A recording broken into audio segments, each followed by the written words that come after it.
আপনাদেরকে ধন্যবাদ। আমি আজকে পটুয়াখালী জেলা হসপিটাল, মেডিকেল কলেজ হসপিটাল এবং মেডিকেল কলেজ পরিদর্শন করেছি এবং এখানকার বাস্তবতাটা দেখে বোঝার চেষ্টা করেছি এখানের সমস্যা কী এবং আমরা কী করতে পারি।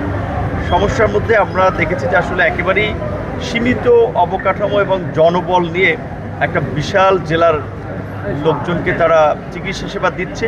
বিশেষ করে এখানে 250 শয্যা বিশিষ্ট একটি হসপিটাল রয়েছে, কিন্তু এখানে প্রতিদিন অ্যাভারেজ রুগী হয় 800 থেকে 900। তাদের সাথে আপনার দেখা যায় 2-1 করে অ্যাটেন্ডেন্স থাকে। সেই বাস্তবতায় এখানে অবকাঠামো একেবারেই কম এবং শিশু থেকে শুরু করে বৃদ্ধ অনেকে আপনারা দেখেছেন আমার সাথে যে হসপিটালের করিডোরে আসলে চিকিৎসা নিচ্ছে। এমনকি কিছু ভবন রয়েছে অত্যন্ত ঝুঁকিপূর্ণ। এখানে হসপিটালের সাথে 500, এই মেডিকেল কলেজের সাথে 500 শয্যা বিশিষ্ট একটা হসপিটাল থাকার কথা, কিন্তু সেটি নানান কারণে হয়নি।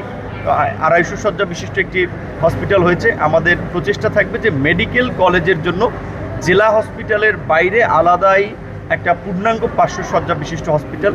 যেহেতু এখানে মেডিকেল কলেজের এখানে স্বাস্থ্য মন্ত্রণালয় থেকে সভাপতি হিসেবে আমাকে দায়িত্ব দেওয়া হয়েছে, যেই কারণে আমি আজকে এখানের হসপিটালের বাস্তব চিত্রটা বোঝার জন্যই আজকের এই পরিদর্শন এবং এখান থেকে হয়তো আমি আমার এলাকায় যাব। এখানে আসলে প্রকৃত অর্থে এটা অত্যন্ত দুঃখজনক যে শুধুমাত্র পটুয়াখালী নয়, বাংলাদেশের আপনারা বিভিন্ন বিশেষ করে জেলা উপজেলা হসপিটালের চিত্র যদি দেখেন দেখবেন 2/3 মেডিকেল অফিসার আপনার এখানে পদ আছে কিন্তু তারা কর্মরত নাই। উপজেলা পর্যায়ে তো ভয়ঙ্কর অবস্থা, জেলা পর্যায়ে যা দেখলাম তাদের তার চেয়ে বেশি ভয়ঙ্কর অবস্থা। 59 জনের পদ আছে কিন্তু কর্মরত আছে মাত্র 18 জন। তো 2/3 যদি অনুপস্থিত থাকে তাহলে সেখানে আসলে কিভাবে তারা চিকিৎসা দেবে?